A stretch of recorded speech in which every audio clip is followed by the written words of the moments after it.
a pleasure to welcome you, Ian. Thank you very much, Tim. The question I thought we might begin with is a question of intuition. Okay. What is intuition? Very good question. I think the first thing I would say about it is that it arises from the unconscious mind. And of course, the trouble with the words conscious and unconscious is that they mean a range of things.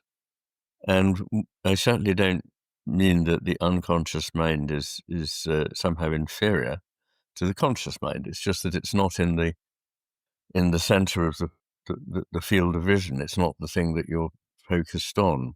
So I think intuitions are capable of drawing together an immense amount of experience to bring to bear on a question in a way that the explicitly conscious mind cannot, because it has to deal with one thing at a time and in turn, and therefore will end up probably considering a great deal less than intuition can consider.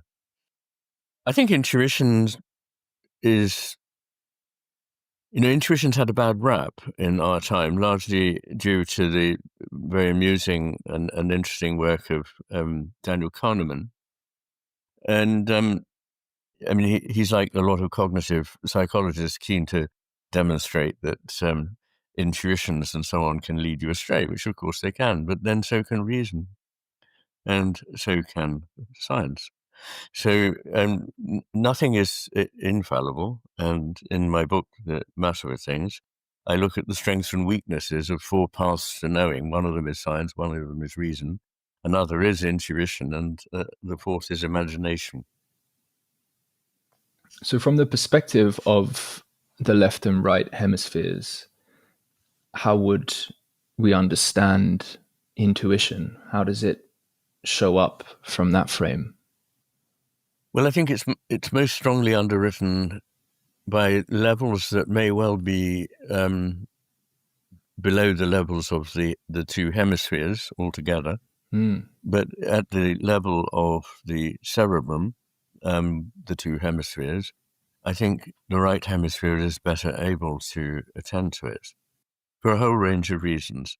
I mean, one is, without doing the elevator pitch on what my work is about, the fact is that the ways in which the 2 hemispheres work has a very important evolutionary basis. And one of them is looking for a detail that it explicitly knows and wants and is focused on. And that's the left hemisphere. And the right hemisphere is keeping a watch out for everything else. So when you come to intuitions which can't be spotlighted in that way, then it's likely that the right hemisphere is sustaining them. And there's evidence that this is indeed the case. So when people have an intuitive insight, as great scientists and mathematicians often report, we know that so-called aha moment is robustly associated with the right superior temporal gyrus and sulcus. So not only in theory would the right hemisphere be a better ground for intuition in the brain, but it's actually, the evidence bears that out. So it's not just a first principle thing. So when you say that intuition is, whether, I don't know if we can say begins or is realized, or let's say like beneath the levels of the hemispheres that they're involved, well, obviously so, in a sense. Well, here's our whole body and our nervous system, exactly, and relationship and the environment and all the rest of it. Yes. I'm curious how, one of the questions I've had in reading particularly the Master and his Emissary is how to understand, or how you might articulate, what the basis of the capacity for understanding is from which the hemispheres are both in relation, or through which, maybe, or in addition to which. Well, you rightly draw attention to the whole body's involvement. I, sometimes refer to the fact that the human gut has as many neurons in it as the brain of a dog, which is a far from unintelligent animal. And you can be pretty certain they're not all aiming to help you go to the lavatory. So we know that also neurotransmitters that are important in the brain are important in the gut, and it's not for nothing we talk about a gut feeling. So the gut, amongst other things, but the body in general stores information and memories and feelings. And one of the problems with the way we now talk about understanding is to think that it is a purely cerebral, in the sense of cognitive process. It is, to an important extent, obviously cerebral, but it is not confined to the things that can be explicitly stated. And it's not only that the most important things are very difficult or indeed impossible, especially when one comes to the realm of the spiritual, to state in language, but that if you attempt to do so, you substitute something else for what it was you were really talking. In other words, you find a proxy in language, and that proxy is a very poor substitute for the original experience, because it is a matter of experience, and our experience is embodied. So, not to jump ahead, I'm sure we will come to the inevitable question of AI, but a prominent feature of AI is that it doesn't have a body, it doesn't have emotions, it doesn't have the capacity to suffer or delight, it doesn't have the anticipation of mortality, it doesn't have anything really that feeds into how we deal with the world. And those things are not even mainly, never mind wholly, drawbacks. They are strengths. Even the fact of mortality is an important element. Right. Yeah. Yeah, it's curious. Your work has reached so many people now and has strengthened the basis from which people involve the concepts, realities of the left and right hemisphere in conversation.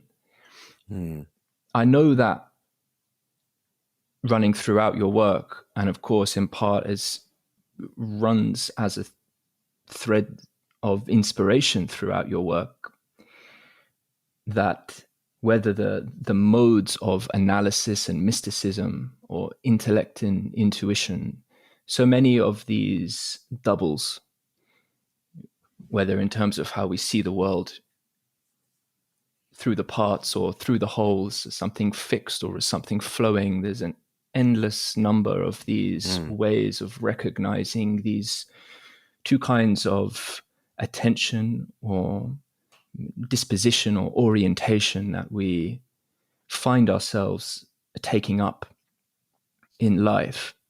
And there's a helpful way, as you discuss, of course, that the language of left and right hemisphere can, in a sense, help to situate and ground some of those distinctions. And then there is this question of the nature of reality as it presences and unfolds and refolds and realizes itself. How much of the left and right can we say have been developed so as to respond to and realize, in a sense, or be in some sort of adaptive relationship to an expression as these fundamental aspects of being and becoming. And it's interesting to consider the dynamics and metaphors through which we can understand our being in a manner that includes but isn't itself reducible to just those elements.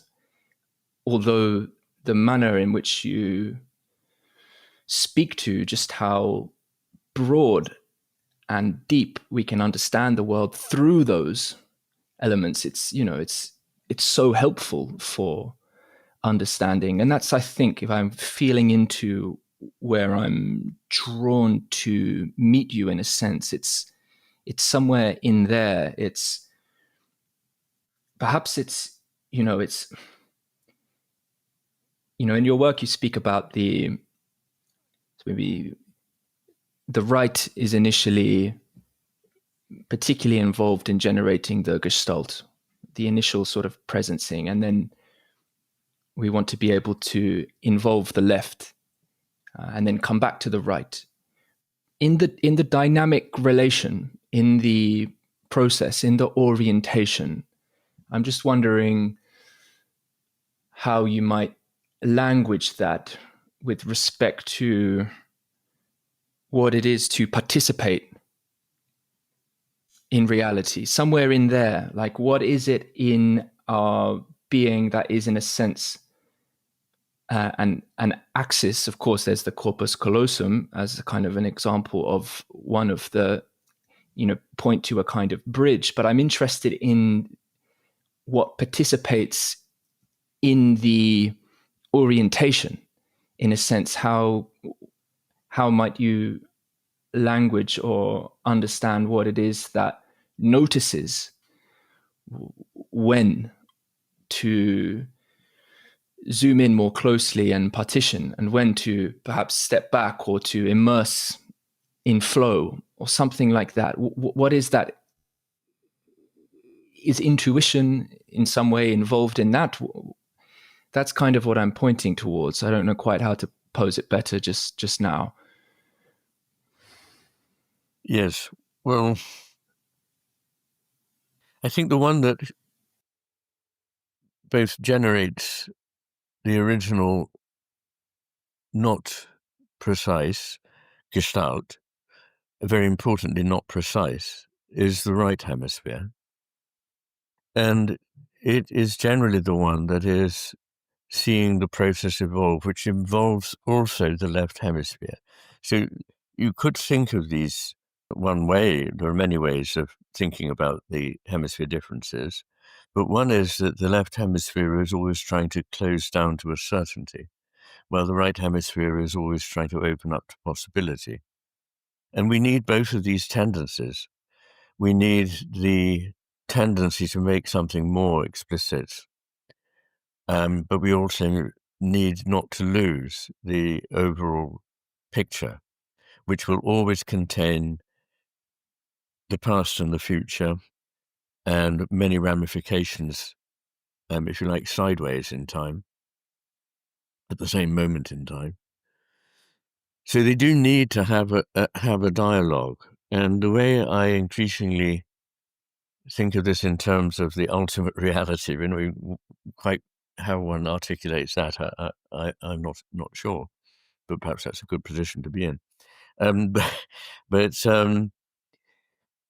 I see in rather terms that I discovered rather late, sort of resonate very much with the work of Whitehead. That, first of all, and I know you and I agree on this, that everything is becoming. And that in that process of becoming, it's important that there should be freedom but not anarchy. It's important there should be rules but not fixity. There should be principles but not rigidity. And in fact, those are very good axioms for life, really. But the trouble with the left hemisphere on its own is that it will halt the process, it sees things at a slice in time. And it's very interesting looking at the neuropsychiatric literature, in which you can actually see that people's sense of time alters completely when they have damage to the right hemisphere. They see it as a succession of fixed instants, whereas, of course, its whole essence is its flow, its flexibility, its way of leading from one thing to another seamlessly. And in this process, whatever is potential is being actualized.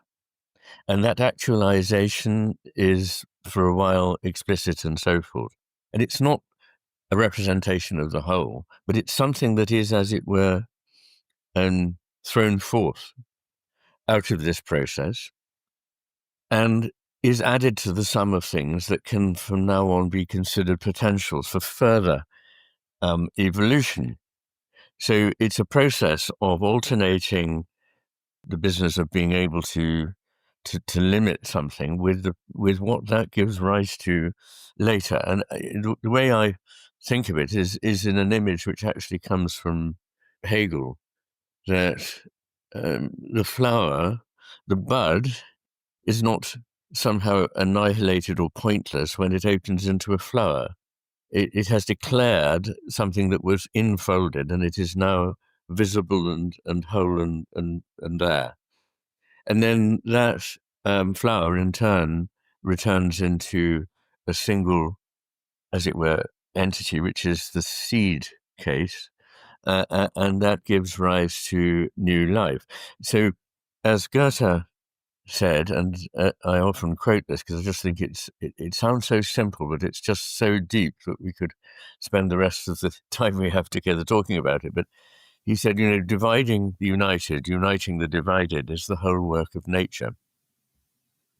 And I think he meant not just, well, whatever he meant, I think it applies not just to the animate world, but to the cosmos in general. And as an aside, one of the things that happened to me in writing The Matter with Things was that I left behind the idea that there was a more or less absolute distinction to be made between the inanimate and the animate. And I think that they are continuous, although, as in many situations, there is a vast change. But it is a vast qualitative change, well, yes, it's a quantitative change as well, because these things usually go together. But there is no complete interruption in the process.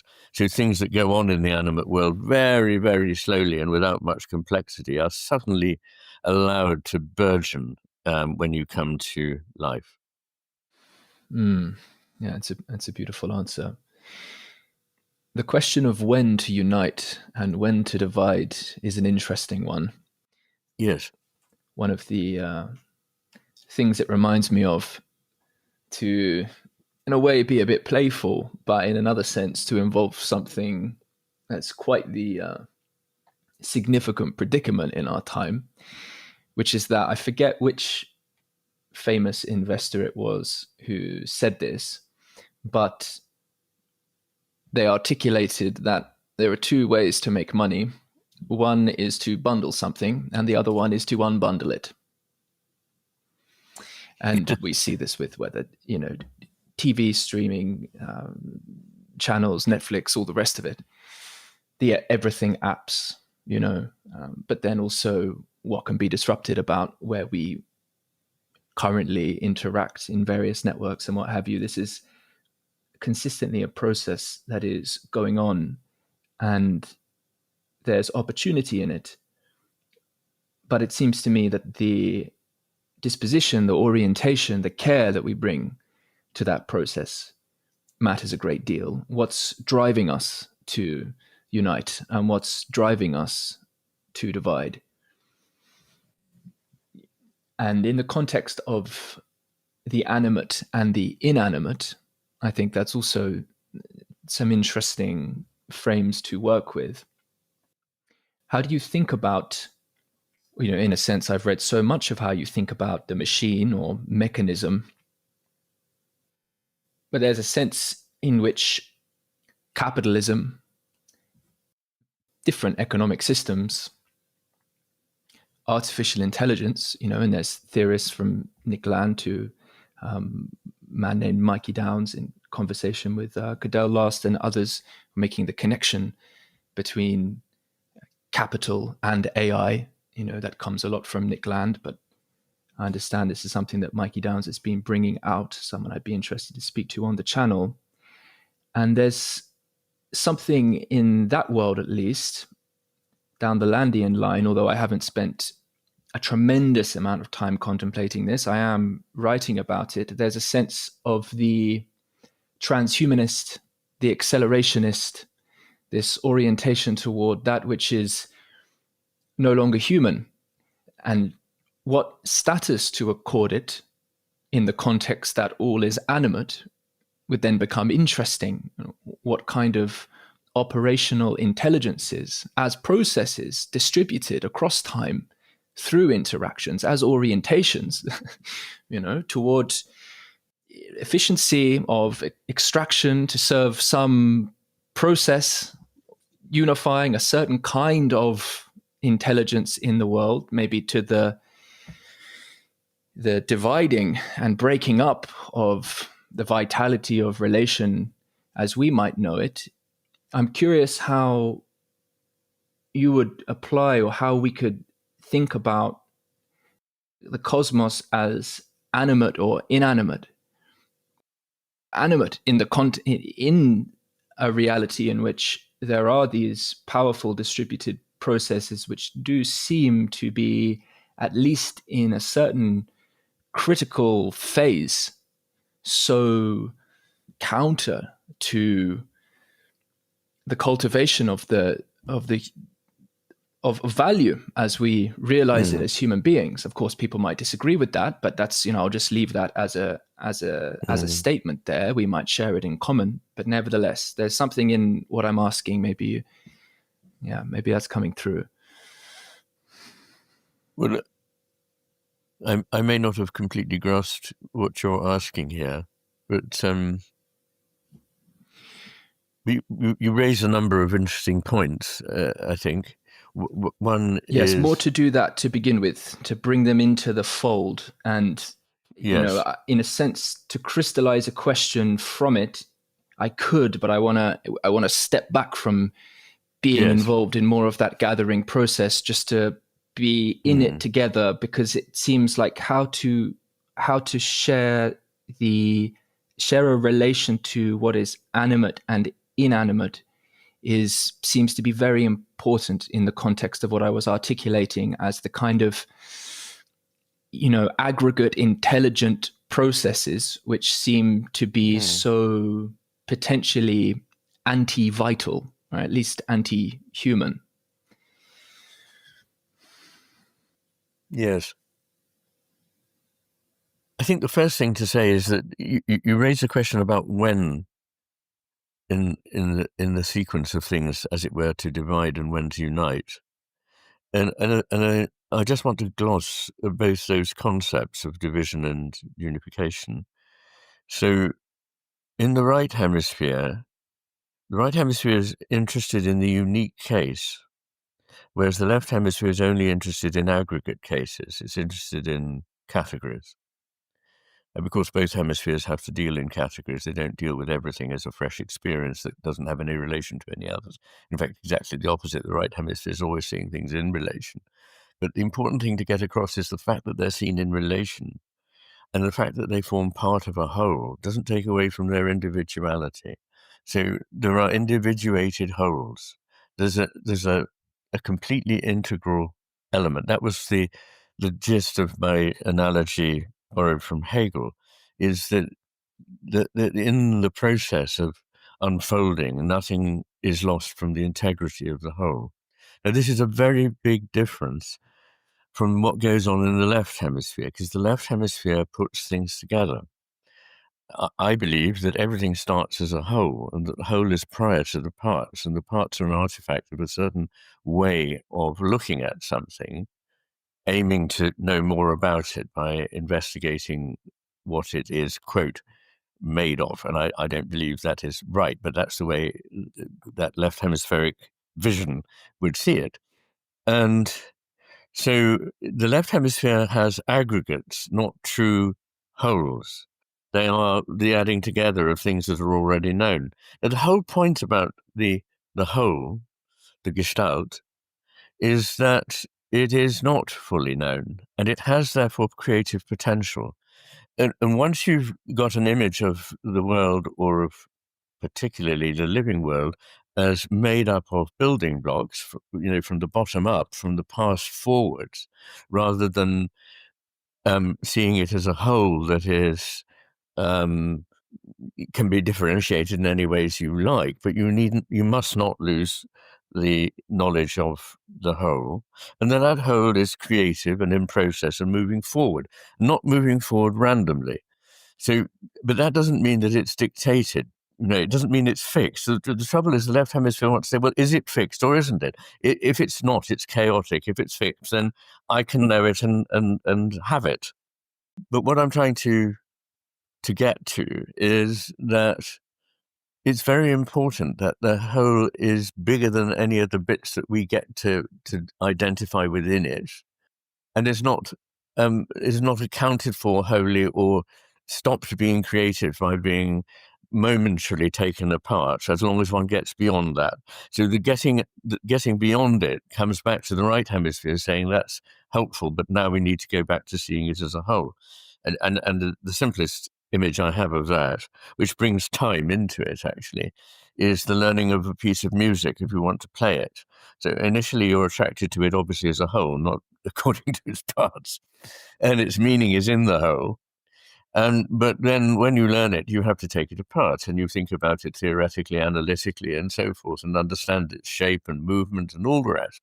But then when you come to play it, you must forget all of that, not because that was a wasted time. It wasn't. It was a valuable process, but it must be transcended. It must not be where we stop. And I think, in short, your question about when, as it were, is very relevant, because I think in the modern world what we do is we get stuck in the left hemisphere's take on things without seeing that it needs to be returned to that much bigger context. And perhaps I could just say some things about understanding, because I think you did raise the question of understanding. And the first is to say that the metaphor of information that, is so common in cognitive psychology, that the brain sort of picks up information, much as AI, which is entirely parasitic. It's entirely parasitic on human intelligence and human thought and all the rest. But it has a lot of data. That's true. And if you like, the left hemisphere has stopped at the level of data. It can answer a lot of questions of the kind that are the object of knowledge as savoir in French, rather than connaître, or rather than knowing it through experience, and wissen in German, knowing the facts rather than actually understanding it because you've experienced it. So that knowledge already takes us into territory where one has to distinguish what is really going on here. And I think that we tend to stop at the level of knowing the facts without graduating to what one understands, which is vastly more complex from experience. And even then, knowing is not the same as understanding, because you can know a lot of things and yet not understand them. And I think the point about understanding again takes us towards the right hemisphere's take, because my take on the word understanding is that the under in it doesn't mean below, it means among. As in German, the word unter means underneath. Yes, it can mean that, but it can also mean among. So unter Freunden, when one is among friends, one can, whatever it is, talk about certain things. So understanding is standing among a number of things and bringing them together. This takes us back to intuition, which is far better at seeing those things that one is among than explicit rational discourse. There's nothing wrong with explicit rational discourse. I strongly defend it and I use it. But I also think it's very important to know that it has limitations, that it cannot account for many of the most important, well, virtually all the most important things in life, which have to remain implicit. And there's nothing sort of wrong with implicit understanding. In fact, it's very important not to precipitate it into explicit understanding and leave it there, because you will mistake what it was you were dealing with. And sorry, I'm drawing together various threads here, but in the matter with Please. things, I talk about a couple of, if you like, sporting analogies where people have to make very precise distinctions, but do them entirely intuitively. And life and death can depend on them. So the first one, life and death doesn't depend on, is the tipster from Mourier, who has spent his whole life with horses and makes his living by tipping before a race. In other words, sending a tip to a bookmaker who alters the odds and so on. And he found that he couldn't explain to himself how he did this. He watched the jockeys and horses walking around a ring for a few minutes and perhaps riding a few paces and so on, and then they went, and he had to make a decision about which one would win a race, and sometimes by fractions of a second. And he found that when he thought about it, he got it wrong. He changed his mind, and he was always wrong with his second thoughts. But he couldn't believe that his first thoughts could be right, because where did they come from? And the bookmakers had so many experiences of him having the right intuition and then going, oh, but why do I say that? No, so-and-so or other is the one I want to tip. And he was wrong. And they said, look, for God's sake, stop overthinking it. Just write down your first impression and send it to us. And on the basis of doing that, he makes a six-figure annual salary income. So that's one, but the really extraordinary one is the Isle of Man TT races, which I'm sure as a Brit you know all about.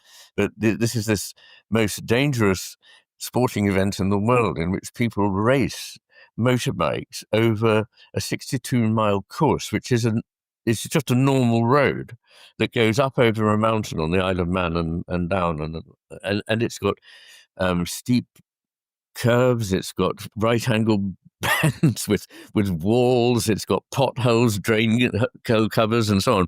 And these people are able to make the tiniest changes that make the difference between coming off your bike and perhaps killing yourself and actually getting around whatever it is you're doing. And when asked about it, their minds are not on the thing that they're looking at the time. They're way ahead. Their minds are already somewhere a mile or so further along the route. And they're very, very aware of what's going on around them. So one of them describes, well, they go up to speeds of nearly 200 miles an hour. And he was going over a certain stretch. And he was aware in his peripheral vision of somebody in the field lighting up a cigarette, and he could smell it in his helmet, which is extraordinary. But he was aware of everything and yet not focused on anything. And that seems to me very right hemispheric. And as soon as he's made, or they are made, to be more focused on the thing immediately in front of them, the more they will fail, and perhaps catastrophically. Yeah, okay, that's great. That's great. So before I add too many comments, could I ask you to expand on what you mean by animate and inanimate, and take as much time as you like with that and ground that in a sense? That's part of what was present with me in the initial inquiry. I'd love for you to say some more. Yeah. Well, one easy distinction is between life and non-life. So at least it's fairly easy. There are borderline categories like viruses that we don't know whether they're really alive or not. But I think if one thinks about the root of the word, which is having a kind of spirit or soul, I think that all matter has this. And matter, the purely material cosmos, whatever it was that existed before there was life on Earth, exhibited certain interesting qualities. The first is that it was creative. Why? If there was just stuff which had no meaning, no context, no direction, no values, how come that it was creative in the sense that it immediately complexified? It started from something we believe very, very simple at the Big Bang, and ramified into all kinds of very complex structures with different qualities. And you can even say that well, perhaps I shouldn't go there at the moment, but the world of numbers have quite different qualities. The numbers 1 to 10, each of them have quite distinct qualities that manifest themselves in different places in both in both life, in living organisms, and indeed in the inanimate cosmos. And they seem to bring about certain different kinds of wholes, different kinds of things emerge from the interaction of the parts. So the first thing is it's creative. The second thing is that it is inevitably interrelational. So I believe that everything is primarily relation. And I think you agree with me on this from what I know, that the relata, the things that are related, emerge from a web of relationships. And to the modern Western mind, that is paradoxical, because how can you have a relationship until you've got things that can be related? But if you think instead that we don't start from things, but things emerge from a web of relationships, because those things only are what they are because of the network of relations that they stand in. Everything is contextual. That is a very, very important point. This is true in life, and it's true in the cosmos as a whole. So we've got context, we've got relation, we've got creativity that is present throughout the cosmos. And I believe it is also somehow directed towards something that was hugely accelerated in once life began on Earth, and I can only speak about that because we don't know about life anywhere else, but that it seems to tend towards, it's enormously varied and can't be simply summed up in any way, but it does seem to have an interest in both complexity and beauty. And what I think the animate enables is a much greater degree of responsivity. Now, if I'm right that the cosmos is relational, then the ground of being, whatever it is, and one can call it God, or one can call it Li, or it's been called many things. The Logos. It's, we know all these terms, but most cultures have a sense of some ground of being. And if that ground of being is, as I believe it must be, relational, then it needs something other than itself to relate to. And this is a way of talking of love, because love is nothing if it is compelled, automatic, and contained within the origin. It needs to reach something and make a bridge to something. And that something needs to be in a kind of a dialogue, a reciprocity, whatever you like to call it, a resonance, a reverberative relationship with that ground of being. And I think that what life brings to the picture is a vastly greater capacity for resonating with the things that I think are important to that ground of being. Why do I say important to that ground of being? Because I argue for this in my written work, that although we may differ at different times and in different places about what is true and about what is beautiful and about what is good, nonetheless, we don't make up the concepts of the true, the beautiful, and the good. They are something we acknowledge, we experience, we fulfill, we resonate with, and allow to govern our own evolution, or we don't. But they're there, they're not made up by us.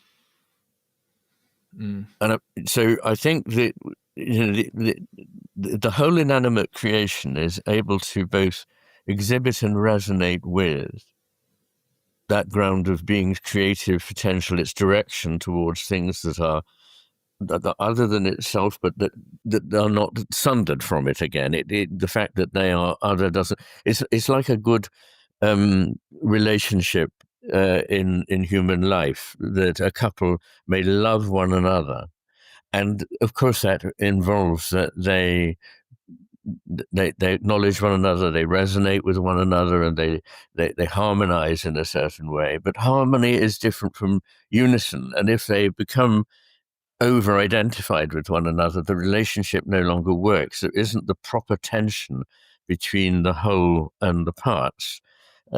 You could think of two heavenly bodies circling one another, and it's very good as long as there is enough gravity to hold them together. If there's too much, they collapse into one and there is no relationship. If there's too little, they fly apart and there's no relationship. So everything is importantly in this tension between unison and division, between singleness and manifold nature, the one and the many that's so much discussed in particularly Eastern philosophy. So what I'm really hinting at here, and perhaps I've raised too many too many issues for the moment, but is that the animate and the inanimate are continuous, but there is a step change. I mean, a vast step change when you come to life. So there we are. And I think the consciousness, by the way, is in the cosmos as a whole. I'm not convinced by any of the arguments, and I don't think anyone really is, that have been made for consciousness simply brutally emerging from stuff that has nothing to do with consciousness. It's frankly a miracle, and I don't believe it. I believe that the more rational position is that consciousness must be there, but that it evolves and changes its nature as things, people, organisms, whatever, evolve and change their nature. Yeah. Yeah. Yeah. Okay. Thank you. All right. So there's lots that's here. There's still in the presence of what were some of the initial invitations. You brought in artificial intelligence later, and it does seem to me this you brought it in earlier that we would speak about it later, and it does seem to me that it is, of course, one of the great predicaments of our time. I think it's really important to be as clear as possible about what has happened recently that is such a meaningful step change. But in order to do that, it would seem we'd need to be really clear about just what, in this case, artificial intelligence is in continuity with, or is an expression of. Yes. You know, so that's where my intuition is noticing would be good to also ask you to explicate. You know, for instance, one of the connections I noticed between a piece of writing I was doing a few weeks ago and then some comments you were making about the left hemisphere, I began an essay with something like the sentence, artificial intelligence is exponentially increasing our self-referentiality, or something like that. I don't know if I used the word exponential. Maybe that brings in quite a bit, but certainly it is something which appears to be enabling a kind of major acceleration of self-referentiality, but in Absolutely. a fractured way that promotes a profound kind of dissociation. But of course, these are patterns that you've noticed, and in the context of the mode of the left hemisphere. So, you know, there are many myths, of course, of what it is to fall in love with the image of oneself. And, at the level of the fall of gods, divine creatures, it feels appropriate to call that in, because if we want to be in relation with the kind of depth of distinction and continuum, it's challenging, right? I've never been able to understand what radical emergence really is, and partly because of this question, this reality of consciousness. It's one of the arguments is I was a radical emergence, right? We don't have to understand too much about exactly, it's just a miracle. There it is. And there's something tricky in that. There's something tricky in alluding to the kind of emergence which confounds our very capacity for orientation by virtue of such dynamics, for instance, as the good, the true, and the beautiful, which isn't to say the forms that beauty might take don't change, or that there isn't moral evolution in our time, or that discernment itself isn't something which needs to mediate on the way, that creation is creating. But what it is to notice, what it is to stay present with, what is treating, what is meeting in participation in a mode that is enabling of vitality, in a mode that is enabling of the kind of value for which it is difficult to find the words, and we do our best in the moment. That is what I'm pointing to. For me, it would seem a great error to too quickly assume one is in real conversation with an LLM. Now, in some sense, quite obviously, but in another sense, it seems to me that we are already, and I can imagine our capacity to notice that decrease, that we can find ourselves in cultivating, in quotation marks, relationship with that which doesn't care, fundamentally isn't of that which cares. Now, that is a wild phenomenon just to point to, but I'm wanting to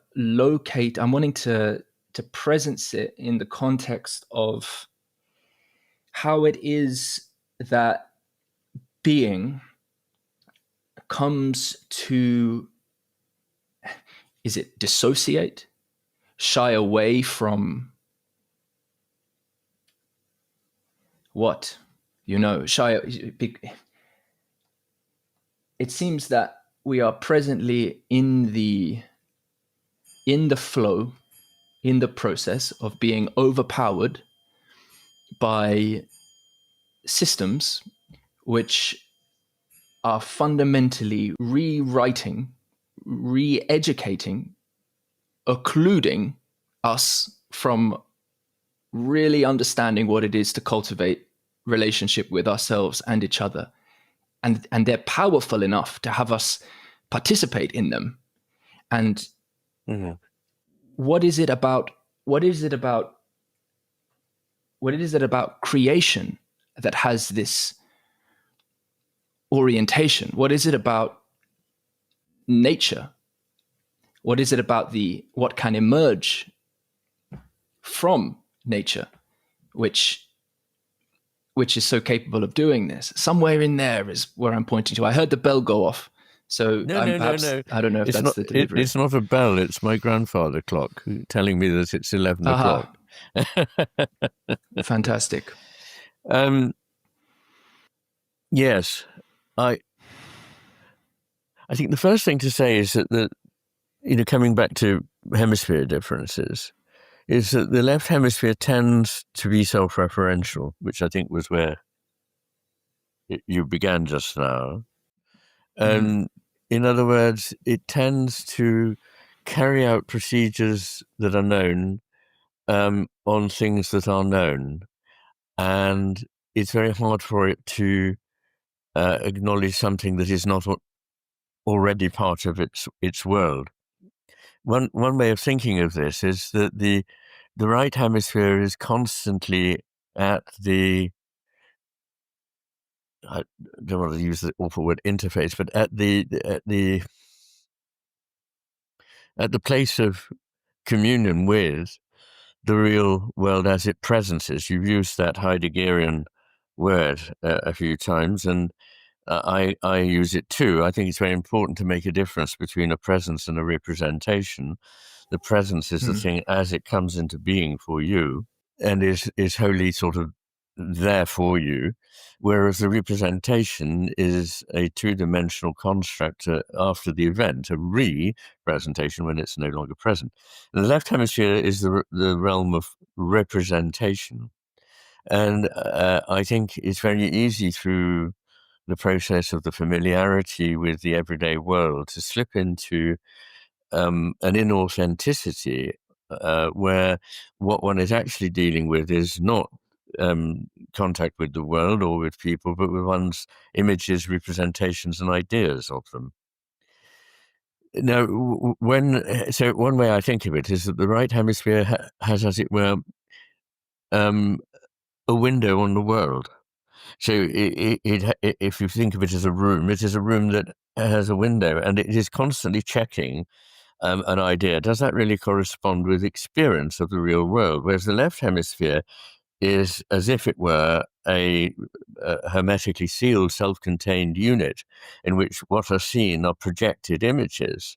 And those projected images can go almost anywhere within the context of what is already known by the left hemisphere.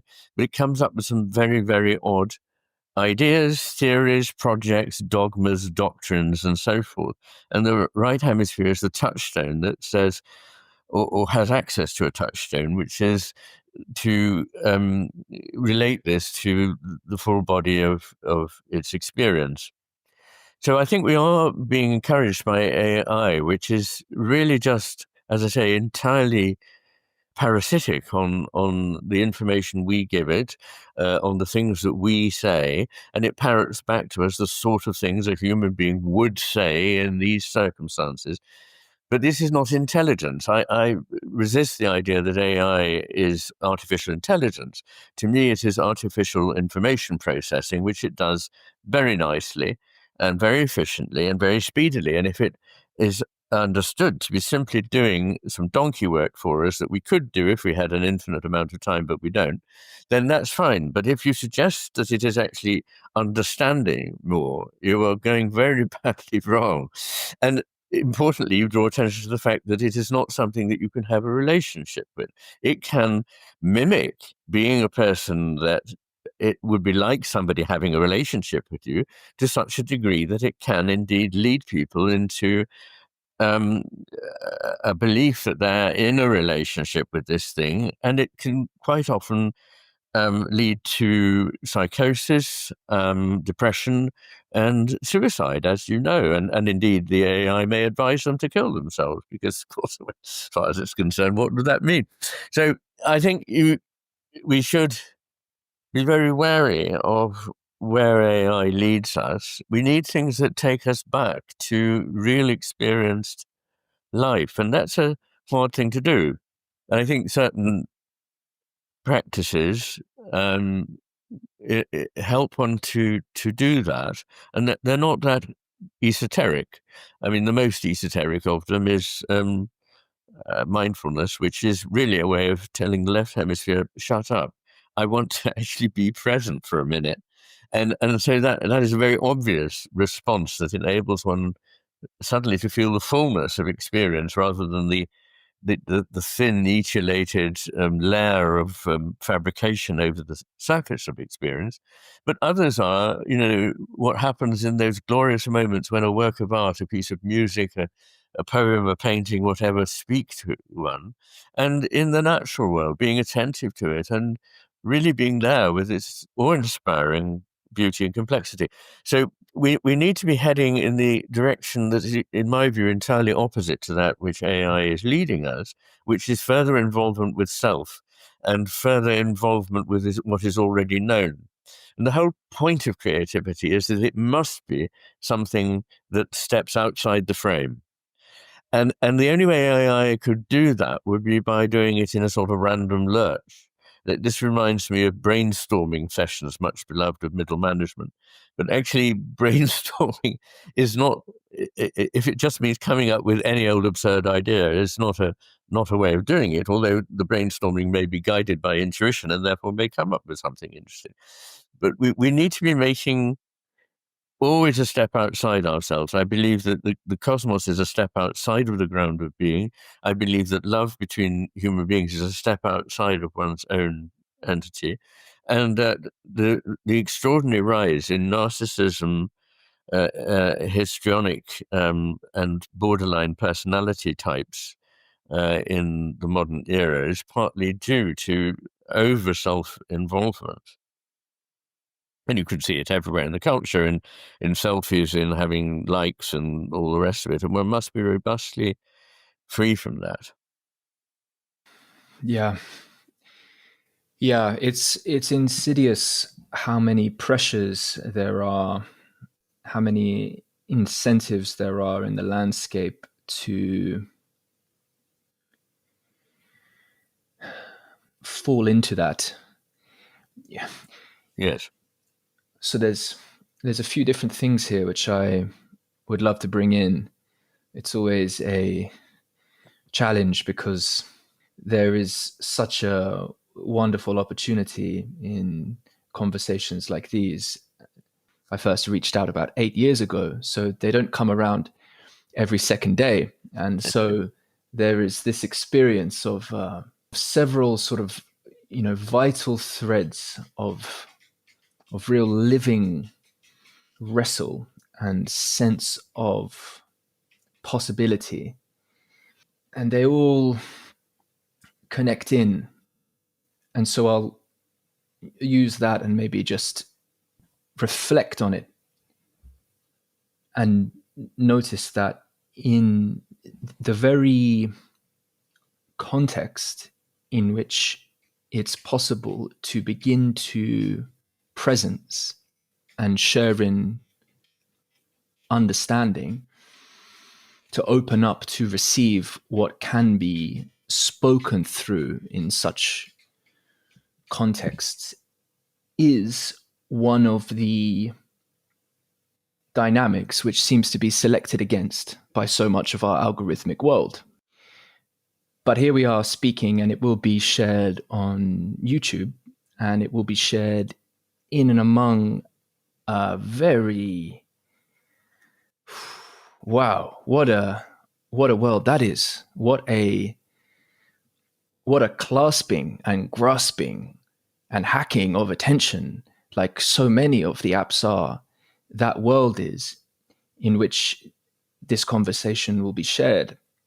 And the endeavor toward creating and enriching and supporting the kind of contexts for being in vital relationship with the tremendous powers and uncertainties of our time in relation to questions of ultimacy, which it does seem they need to be situated in relation to, such as our moment, maybe it's always been. The challenge of the very context in which consciousness is being connected, mediated, is somehow, in a way, it feels, if not absolutely opposed, is insidiously just opposed enough to, well, let's say it really gives something to bite the teeth into and wrestle against, right? The context for exchange, the context for meeting and strengthening the possibility of cultivating relationship, of sharing, let's say, in right hemispherical process together, although that itself is, just in a way, a too reductive way of putting it. That, the question is, in and among the power of artificial intelligence to present to us that which it thinks we will click on and spend the most time on, that it itself is working against the cultivation of the relationality, which in part is so necessary to cultivate. It's not Sure. in totally so. We are, with many people are doing a lot in relation, but that is one of the most challenging things to, Yes. I find it one of the most challenging things to reckon with anyway. Yes, in a way, this is the phenomenon of the echo chamber, isn't it? The things that you want to hear are fed back to you either by an algorithm or by other people in a group. And the important thing here is that for there to be dialogue, there needs to be something other than narcissistic self-enclosure. These are my beliefs, and nobody can, anybody who differs from me is obviously wrong, if not immoral. And that is a very poor basis for having a discussion that will lead to any kind of contact and, as you say, a communication that would help clarify that there are, there always will be common ground as well as differences. If only we could preserve that dynamic rather than the sort of two individual ends of what should be a relationship just shouting their own point of view at the other one. So we need to get away from cancellation, from, and actually try to deliberately cultivate politely an interest in what the other person is saying and why. And a discussion could emerge from that would be very helpful for us all. But what I think is really essential here is that the left hemisphere has two damaging characteristics, at least from the point of view of what we're talking about here. One is that it requires certainty, and the other is that it doesn't see nuance. It's interested only in is this or isn't it? And that's for evolutionary reasons, that the left hemisphere is the one that helps us grab stuff very quickly, pick it up and eat it or use it. So it tends towards things that are inimical to creativity, because creativity has to exist in a space which is not closed down, that is not certain yet.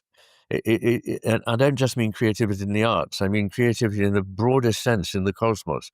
It seems to take place at what people call the edge of chaos. In other words, where there is enough variation that can't be predicted, but not something that has no shape, form, or direction.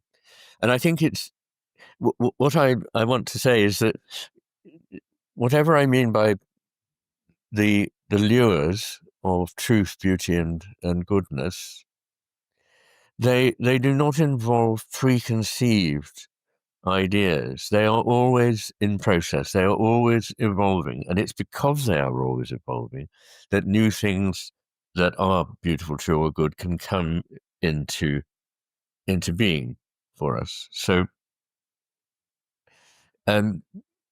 it's a difficult one because, as I say, I don't think we make up these lures, these values, these goals, these directions that do seem to draw us, and they draw in biology as well. And I know you've talked, I think, with Mike Levin. Is that right? That's correct. Yes, yes. And of course, he's very interested in the way organisms seem to be lured towards various shapes, forms, or whatever by fields, the nature of which we can only speculate about, but seem to be intrinsic in the evolution of an organism, and I believe are intrinsic in the inanimate world as well. So that crystals, for example, of elements are formed in certain ways that have certain properties that distinguish them from others, and so even a rock, as it were, has its own proper field of being. Its nature is not completely determined, but it is largely something that can be predicted. And when you come to life, it's much less easy to predict, but we're trying to make everything more certain, more predictable, and more absolute than it can be. And one of the things that makes this happen, I believe, is amount and pace. So speed and the necessity to do more. And one of the ways to look at our world is that we've gone crazily for more and more of things, whether or not that's good, and often more and more of something is not better. There is a just or proper or appropriate amount of them, and that you enter into the dark side when you don't understand that. You bring about something that was actually far from your mind or intention. We need to not be striving always for more of something we already recognize and not doing it faster. Often things are better for being done slowly. And of course, there's famously a slow food movement, but there's also a slow scholarship movement that actually scholarship is much better when people have time to gestate, to reflect, to discuss, and not rush into print. And I speak here partly from my own experience that there have been long fallow periods in my life when I thought I was perhaps wasting time, but it seems to me in retrospect that this was necessary time to allow things to make the connections and to produce the gestalten that that have made my later work possible. Yes, I understand. It's well said. Yeah. I discovered recently that there is a Hindu saying hell is more, faster. Mm-hmm. Yeah, it's tricky, isn't it? It's tricky. And then there's sometimes when you're just on that bicycle and you just need a little bit more, a little bit faster. Yes. And then you can take your foot off the pedal. Yeah, it's wild. Yeah, okay.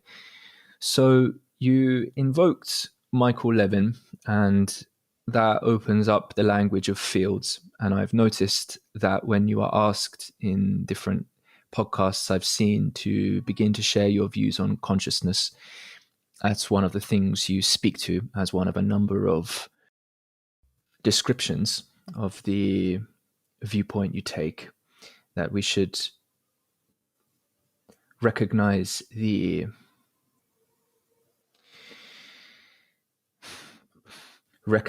nature of what we are as manifest more in the context of fields than in the definite location of particular points.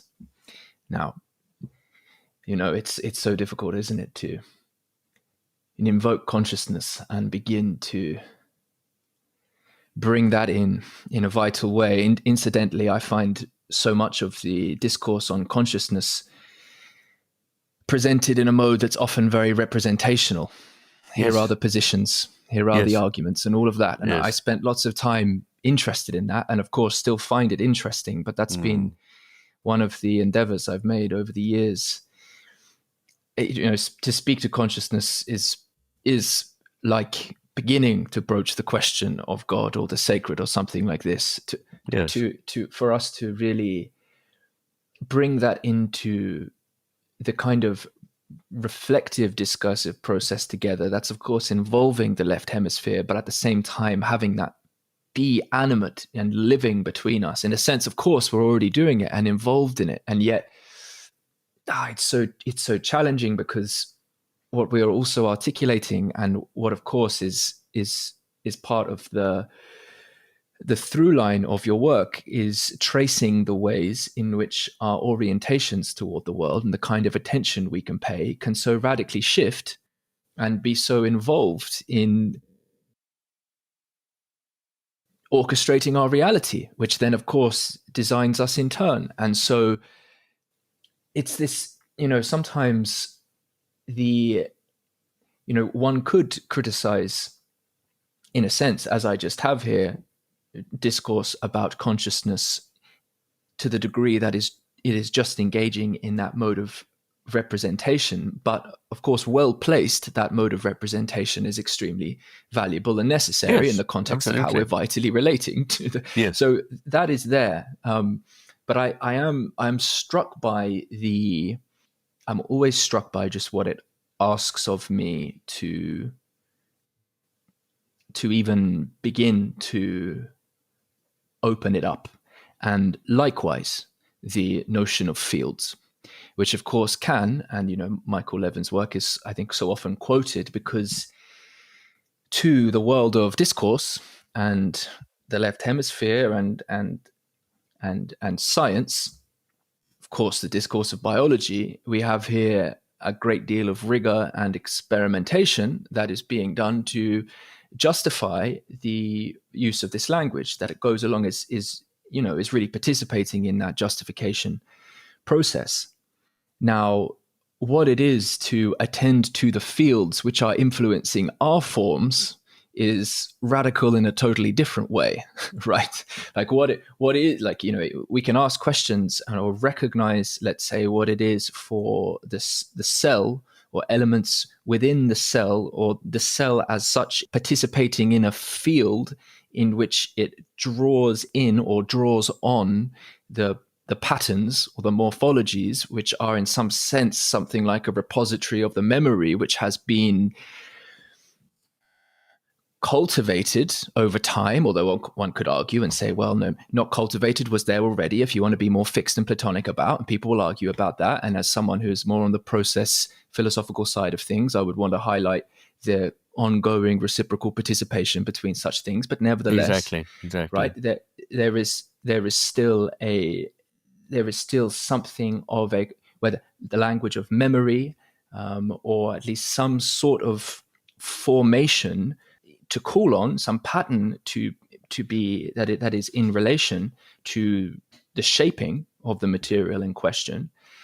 But to ask such questions at the context of, at the level of the human being, at the level of culture, what it is to bind together in the sense of religion, but also what it is to worship at the altar of consumerism, what it is to participate in this digital world, what it is to engage in the orientation toward starting an AI automation agency to further displace and alienate people from meaningful work with each other. Not that that necessarily is the primary focus of people, but it seems to be, a consequence. Now, what is it to open up to receiving fields? In part, this question of intuition I opened with because I felt as though it might be a way into point towards what faculty, although in and of itself, just to call it that would seem insufficient, but what is it? How can we discern the patterns which are drawing us toward them?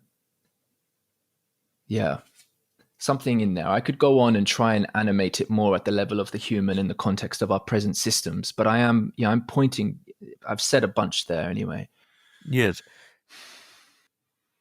So are you asking about the nature of consciousness as a field? I think that's Yes, the way to think of that's it. in there. Not as a thing, but Yes. as something that, although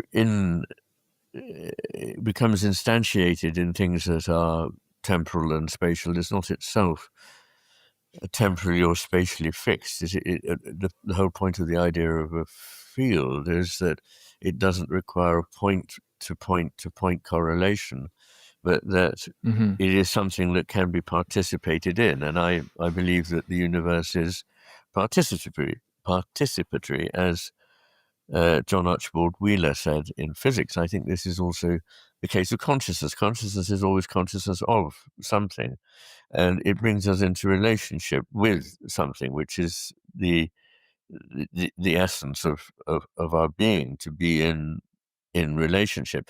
Things that drive us away from that are going to be certainly damaging. But I didn't know whether that was something whether you were No, that's asking. there. Yeah.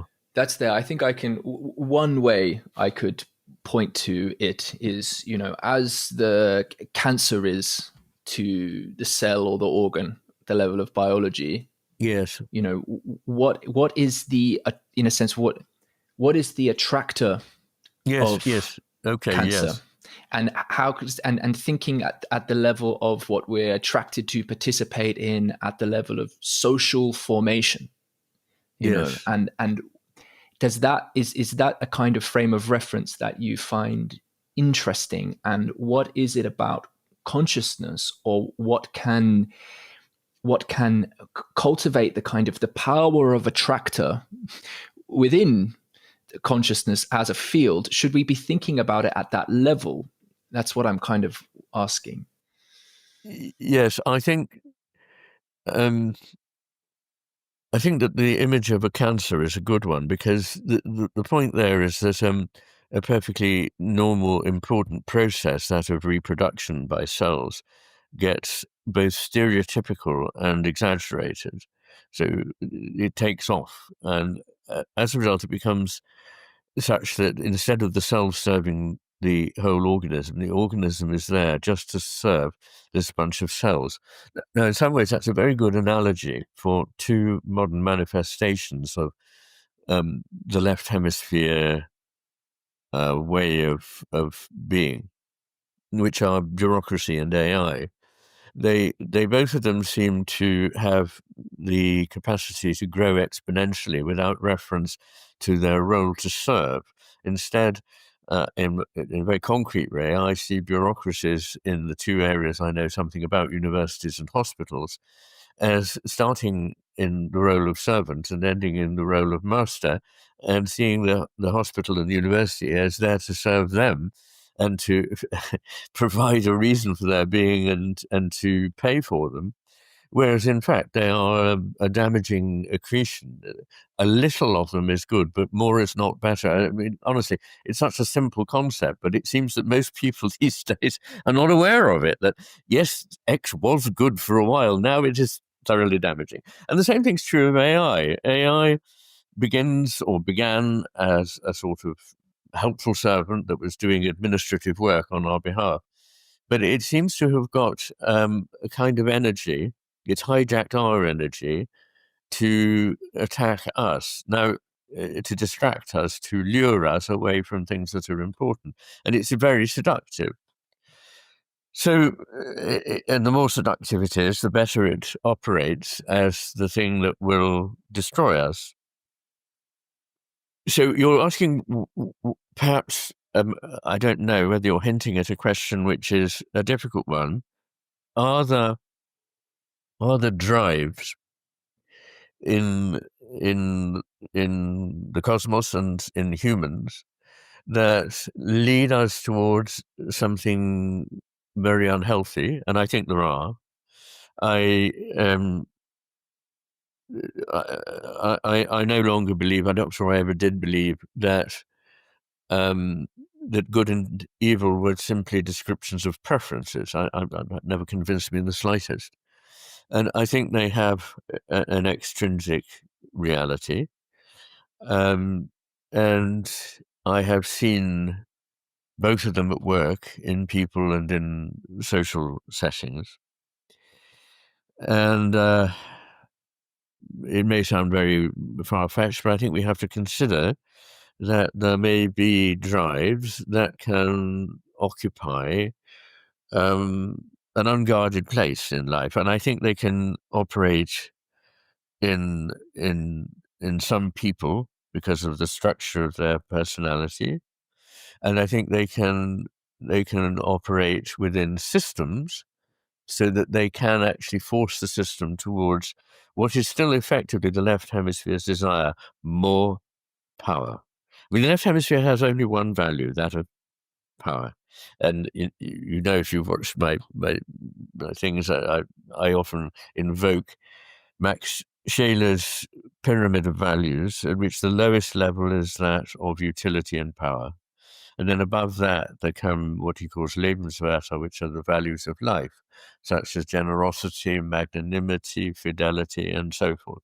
And their opposites. And then above that comes the geistige Werte, the spiritual or intellectual values of goodness, beauty, and truth. And finally, at the top of the pyramid, the sacred.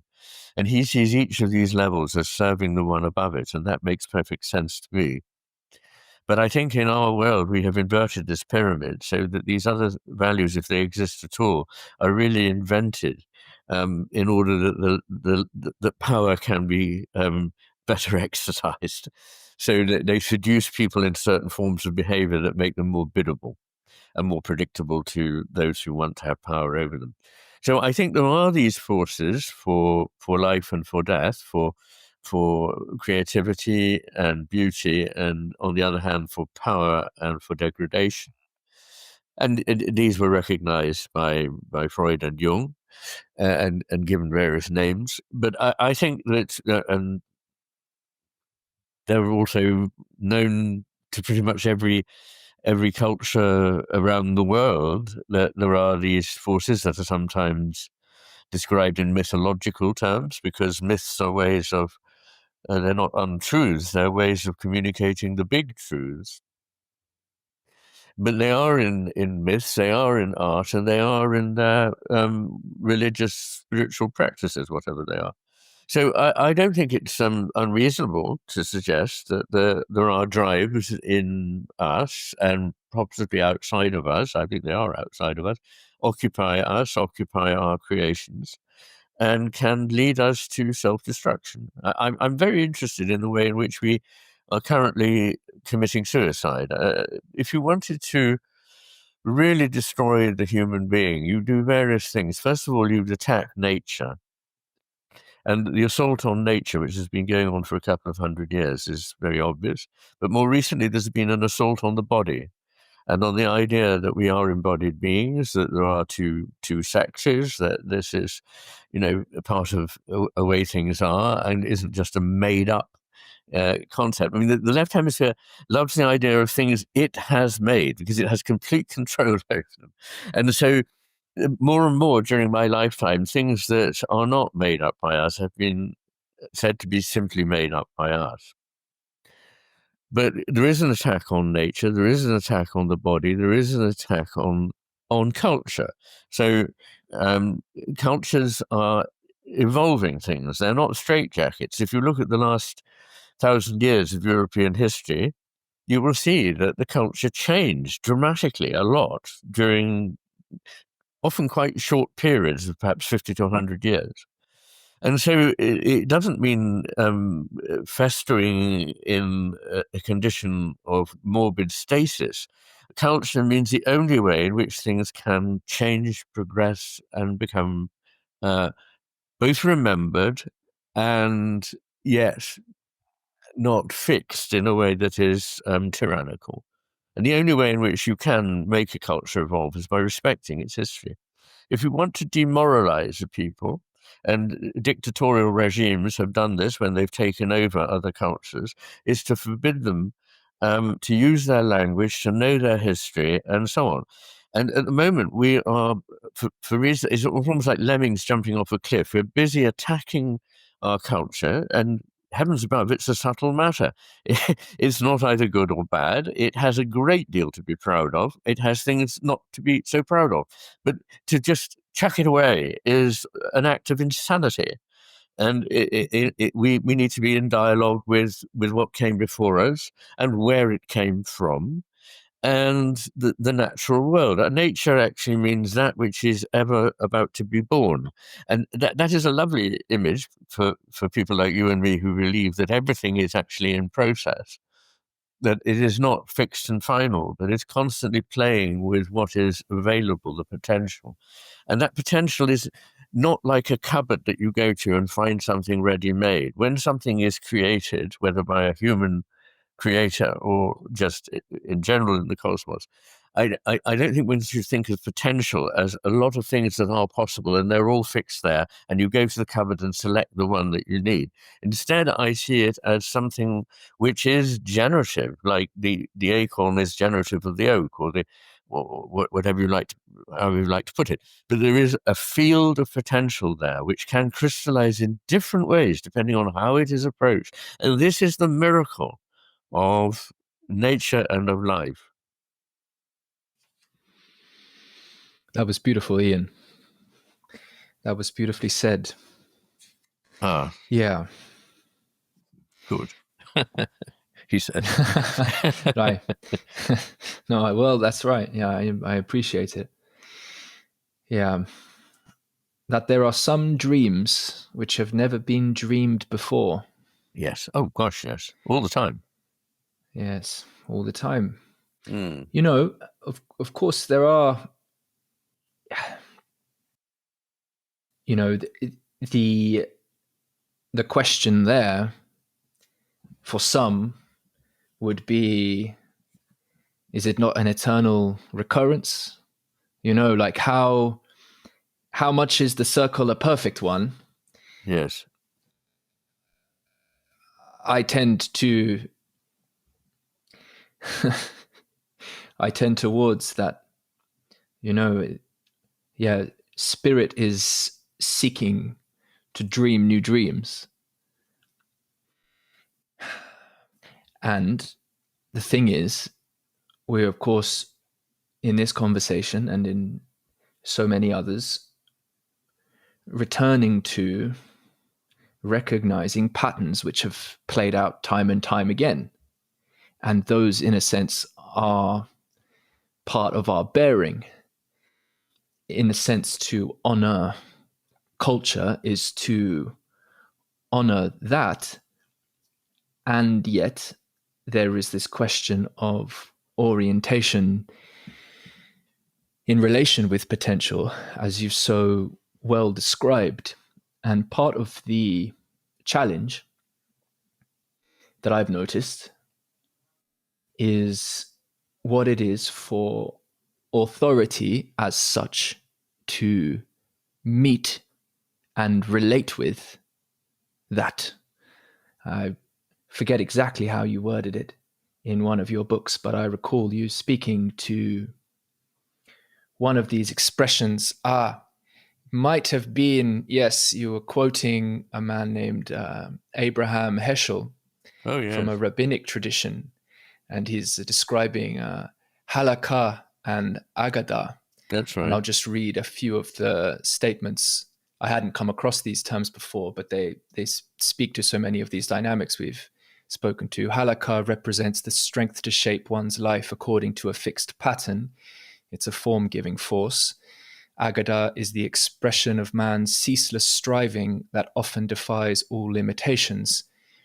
And you Yes. note that first is more associated with quantity, and the second agada more associated with quality. And there's many, many, many more distinctions made to color and texture, all of that. Yes. The point I wanted to invoke these to make the point towards that expression of the ceaseless striving that often defies all limitations. Mm. And so there's this question that I notice, this tension that I notice when I bring the very best of myself, as much as I can of myself, to meeting those who are wise, or those contexts of authority. You know, it's we might say, in approaching religion, in approaching the most esteemed contexts in which ultimacy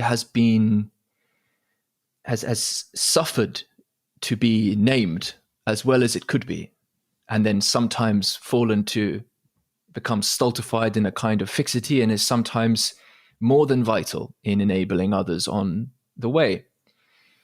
And so the question I'm pointing to, in a sense, is, I've heard you speak to how you relate to religion.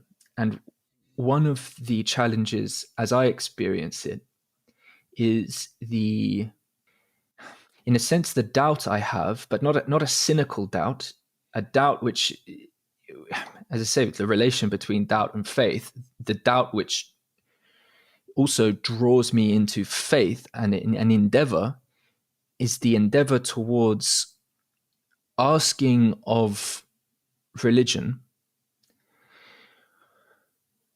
if it can relate with the ultimacy of transformation, the transformation of its own ways that it has come to name what must be attended to and how, above all else. It seems like the challenges we're facing, of course, they raise questions that in their precise forms have not been met in exactly the same way. They might have been dreamed in with it some sort of sense, right? These of control, of power, of self-reference, narcissism, all these things. But AI and capital and the dynamics of our world as we meet them today, they bring a whole load of questions that it seems that the very greatest cultures that could be, that have been, that are right now, they still are faced with the need to overcome or transform or adapt. And so the question is, in a sense, how do you relate to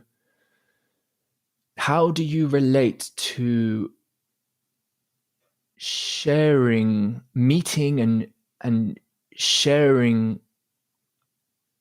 who you are and what you care about and what you see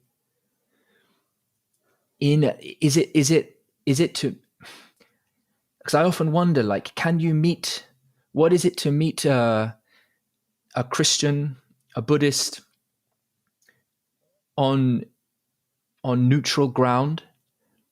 Are you always meeting a Christian in the shadow of a cathedral or inside a cathedral? And I'm not criticizing that, but I'm wondering whether and what in us which must open to relating with what has not been dreamt before, and the predicament of that. Can such questions, can they be, where can those conversations happen? Where can we open? Should the invitation be to open, such as in how much doubt should one ask of a Christian, of a Buddhist, of some, how much doubt should one ask someone to open up to? How much unknowing, how radical must our opening to unknowing be to relate with the pulse of creativity that affects us? So somewhere in there is the question, with maximal respect for it, and without losing the animating, like, goodness and the beauty of that tradition, those traditions without which I couldn't speak or know at all, obviously, right? How radical must we challenge and open up to our time, our moment? How radical a conversation can you have with Elon Musk in his own house? I don't know. I suspect this will be something I can never put to the test, but but maybe. Well, I'm probably not doing justice to whatever your question is leading towards, but I think that I think certainty is one of the big problems in life, and I'm as troubled by fundamentalist religious people as I am by fundamentalist atheists. I think a closed mind will never experience what it needs by definition to be open to. So, but certainty doesn't, once again, mean there is no form or structure of the being. There is. It's just that it's not ever finally pinned down, not ever finally explored. It is the process of a life well lived to be exploring it, really. And I guess I've come to the point where I do acknowledge the fact that I am a Christian. I think the Christian culture, my family were not religious at all, but my understanding of it and my being with it over a lifetime has been an essential part of it. But I don't want, I can't believe that any one religion is as it were it, and all the others must be wrong. I believe there are common truths, common paths, common goals. Just as I found and it's to me a very beautiful thing, that the very different paths of neuroscience, philosophy, and physics can lead to very similar conclusions. Now, of course, it's possible to be deluding oneself that there are similarities, but I do know a lot of physicists who like my work, and I usually ask them before putting anything into writing, am I on the right track here? So the fact that they come together from starting from completely different standpoints to conclusions that not only are shared between them, but are shared by many of the wisdom traditions around the world, seems to me to speak for the likelihood that there's something true going on here. And so when religions express things in different ways, but are seeing the same shapes, the same forms, the same realities, I find this not a reason to worry or to have to decide between them, but a reason to feel that there is wisdom here, that things have been seen at different times, different places, in ways that resonate with one another remarkably. The most extraordinary exception to this is any religion that has an absolute view that it's written in this book and it must be right and we're right and you're wrong and my book says I kill you and so on. Well, that's not a religion. That's a tyranny and a damaging and worrying one. But a genuine religious approach is not like that. So, but it doesn't have even to be religious. I think the worry about people who are spiritual but not religious is that they may be missing some of the, not necessarily, of course, but they might be missing some of the I don't want to say rigor, but some of the sort of things that religion makes you have to face. Having benign spiritual practices is very nice. But what I think is so important about Christianity is that it brings together suffering and joy. It brings together love and discord and helps one to understand them, or at least to be able to put them together in a way that seems rich. And that's where we come back to the myth. And Christianity is a myth. And most religions have myths, but I'm not at all using that word to mean not true. In fact, anything that wasn't mythical at that level would definitely be untrue. Anybody who'd got it precisely and could put it into language is definitely wrong. The only certainty I have is that people who certainly believe that they're right are wrong. But that's not an excuse for sort of wishy-washiness or washing your hands or just sitting back and going, oh, well. It's absolutely the opposite of that. It's a kind of patient striving. It's actually going on a journey. And sometimes in that journey, you need to, as it were, ford a stream. And you have to trust a hand that is reached out towards you, that enables you to cross that stream. And I think that my feeling about Christianity is it's like that. There are many difficult points in a life, and I found my religion, such as it is, and I'm a very poor Christian, illuminating and helpful, and I think just true, really. It has great truth. Yeah, well, beautifully said. I certainly share your sense of the inadequacy inherent in, spiritual but not religious. In many respects, Yes, it's just a contradiction. We are, religion is perhaps a continuum, or maybe there's just it's shadowed in our life, or how we can have come to yes. be able to name our relation to it. An So, image was coming to me as you please. oh, sorry, no, I didn't mean to interrupt. I was just going to add, I think a very important concept is that of the soul, which has been excluded Mm, from discourse. But I once gave a lecture which is on YouTube to the Royal Society of Arts in London, Whatever Happened to the Soul? And I'm convinced that mm, there are many things in life that can't simply be talked about in terms of self or mind or emotion or whatever, but that there is something that really is experienced as the soul.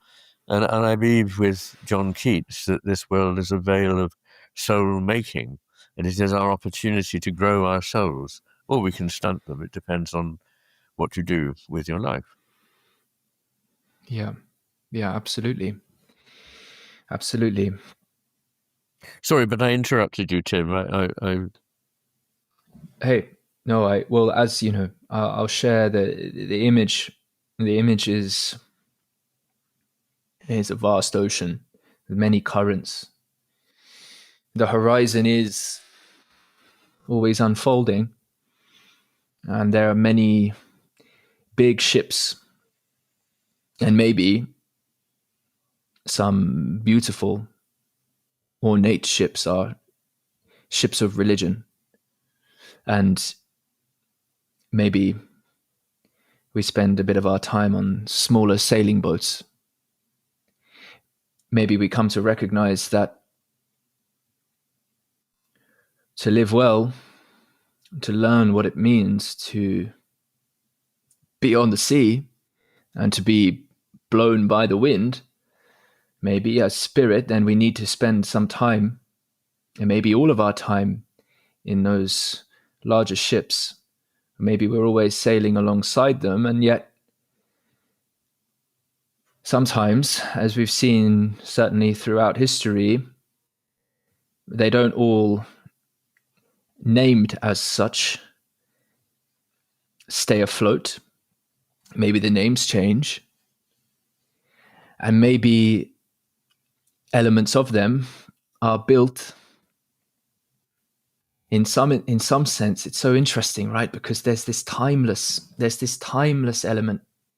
It's the relation between change and Mm. motion, and but then also, oh god, it's the way in which the the power of having a station, of belonging to an institution, of a bureaucracy, of having power in that way, to not attend to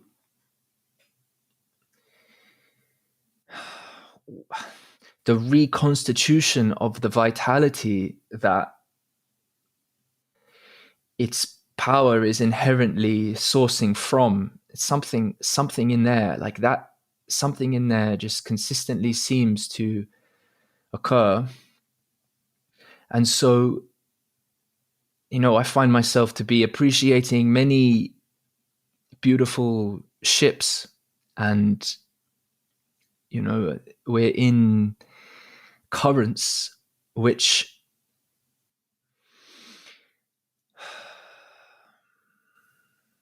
like, it seems at some point there's,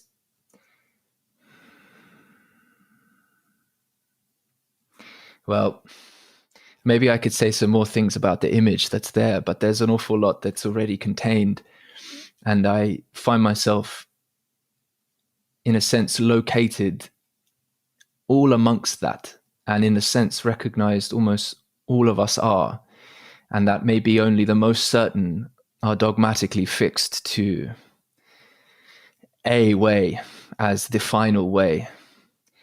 I just I just wonder.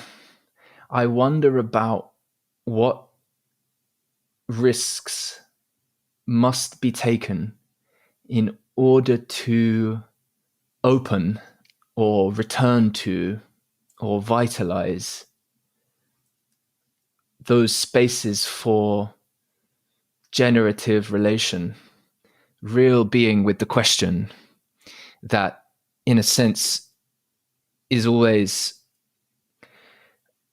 transcendent of what any religion could name, although, of course, is in principle in devotion to. And like so many in contexts of power and institution, there's a certain arbitrariness and happenstance around the actual mediators of tradition or power that we have access to, whether privilege of birth in some contexts, right, or how mystery presents itself in terms of who one encounters and how open one is to receive an invitation, and then how dedicated one might be to spend time in that tradition. But there's no final resting place for this other than to, I suppose, gesture at some of the tensions which I feel to be animating the depths of how the collective is bringing itself to relate with this time, and just the challenge of naming what in the field is calling us to attention or not, or what is calling us to occlude when it seems to our collective detriment, right? I don't know. Yes. But I think we need to be careful of what we attend to, because it's where we will live, and the manner of our attention will dictate what it is that we find in the world, and will dictate what sort of person we become. So there are no certainties within or without or a religion, but one has to, I think, listen to the things that really do call to you. And I think all life is, in that sense, a bit of a vocation. But it's never a completed process. It is something that is always ever more about to be, as Wordsworth said. We're all, in a way, on a kind of pilgrimage. And in fact, your image of the boat made me think of a wonderful poem and song of Thomas Campion, "Never weather-beaten sail, more willing bent to shore, never tired pilgrim's limbs affected slumber more, than my weary sprite doth long to fly out of my troubled breast. Oh, come quickly, come quickly, come quickly, and take my soul to rest." And we are pilgrims. We are tossed on the sea. We feel we have nothing really to fix, except the knowledge that we are on a journey that is going somewhere that we are called to, and that's really it. I think. I'm sorry, not very helpful or articulate, but there we are. Well, I think such things are helpful when they're in response to some depth that's really been received. Yeah. And so I appreciate this conversation and the opportunity. And it's been a privilege, and I will remember it. So thank you. Thank you very much, Tim, for asking me along, and I love talking with you. And thank you very much.